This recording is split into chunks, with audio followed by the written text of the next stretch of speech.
speaking of good sales and things and the big stars of the day, Dave Meltzer says Cody Rhodes is WWE's biggest babyface since the Austin Rock era. And I'm sure this is going to ruffle a few feathers. I want everyone's thoughts in the chat about whether or not you think Cody Rhodes is the biggest babyface since the Austin Rock era.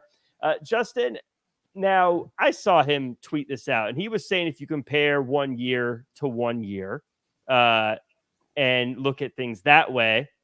But what are your thoughts on Dave Meltzer saying Cody Rhodes, biggest babyface since Austin Rock? Well, I think he's saying it because he's judging certain metrics, and so that's impressive. That's the case, of course. We are seeing a resurgence in pro wrestling, especially with WWE's business, and more people are starting to watch. It's starting to become cool again, but cool again for all ages. So you're not losing the young fan base, but you are, I think, getting some adults back into it. That's a tough statement to make because, I mean, look, and Cody's popularity is surging, but even though it was during quote unquote downtime in the business, especially for WWE, you can't just overlook John Cena. You just can't overlook John. He turned himself into a household name.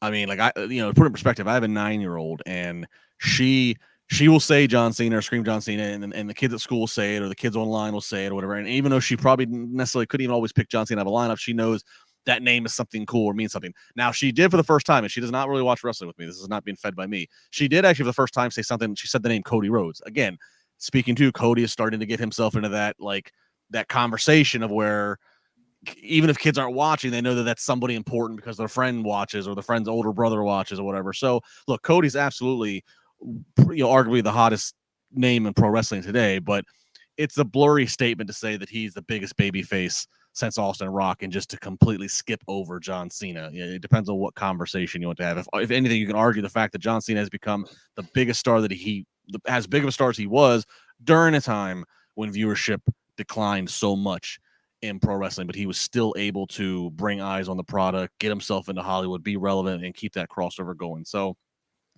Meltzer. I also saw some clip where Dave was arguing with his co-host, and I agreed with his co-host, and they were arguing about an AEW match, and his co-host couldn't figure out who was the heel, who was the face, and Dave said, "It doesn't matter. It doesn't matter who's the heel." And I just did the naked gun slap on my forehead. If I can't believe you just said it doesn't matter who the heel is. Yeah, Jimmy, I feel like I get what he's saying. If you want to take year after year and look at certain metrics, I get that. And I guess that's a fair way to do it if that's how you want to do it. I personally believe you can't. Cody's only been the world champ for 2 months. You know what I mean? Like, I feel like it's just been, you need a bigger stretch of time to be able to look back on before you can start making claims like they're the biggest and the best, because otherwise you could say, CM Punk's only had one match and look at how much merchandise he's sold. I mean, how do you start quantifying that kind of stuff? So I get what he's saying, and I feel like it's a nice spicy take, but I also feel like it's, I don't know, a little unfair. What about you? I don't know about unfair, but I think it's a little too soon to make that call, in my opinion, because like you guys said, it hasn't been that long since he's been back with WWE. And yes, he caught fire because there was that big transition. He's the guy, the man, he's coming from AEW over to WWE, and we haven't seen any big signings, go and cross that way. Everybody was going the other way. So it was a big deal to everybody. And for someone like John Cena, who, like you said, Justin, he just transcended everything.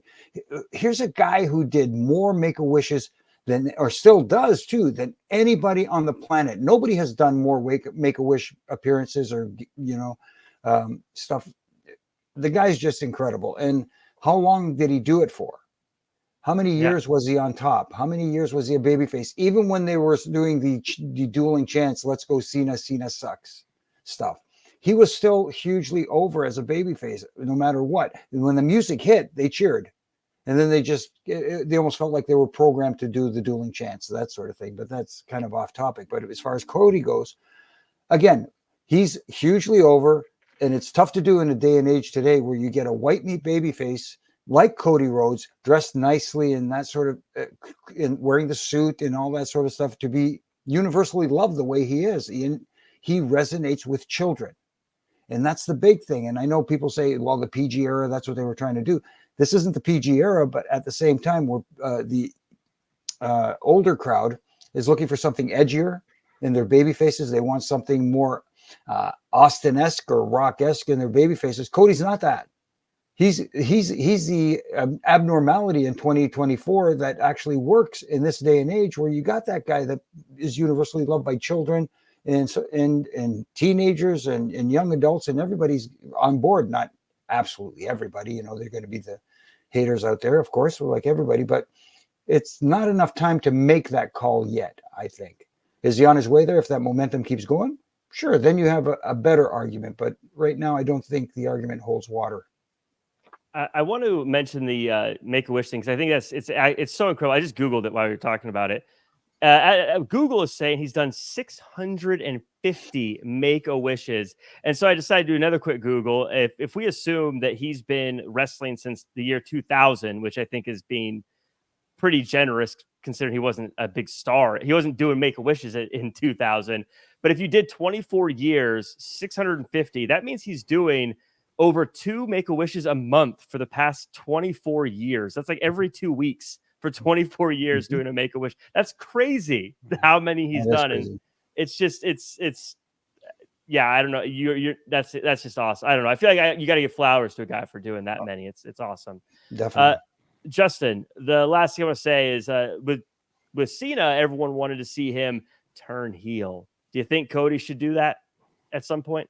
Well, that'll eventually happen. That's just, I mean, that'll, you know, there was a point where you probably should have, from a creative standpoint, you probably should have turned Cena heel officially. And Cena's talked about that was in the works, new music, new gear, everything. And Vince just wouldn't let it happen because of the merch sales and just how popular he was as a fan, you know, whatever. So, but I think, you know, under, again, new creative regime and everything, at some point, probably years down the line, Cody will turn heel.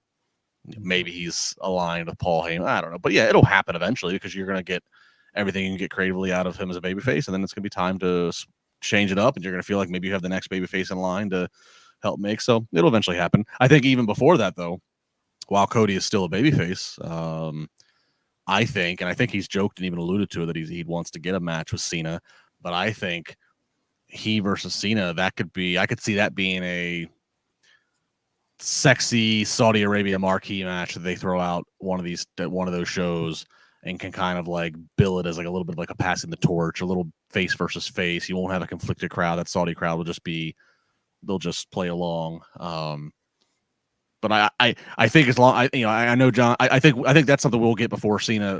I know he talked about on the Pat McAfee show or when he did the media around Mania time. I know he talked about his schedule, maybe coming back next year, maybe one more good run. I could see that good run being getting a one-on-one with Cody. Yeah, and Rocky said someone try to ask ChatGPT who the biggest babyface in WWE. I did that, and they said Hulk Hogan. So take that for what it's worth. That's a good Hulk Hogan. I mean,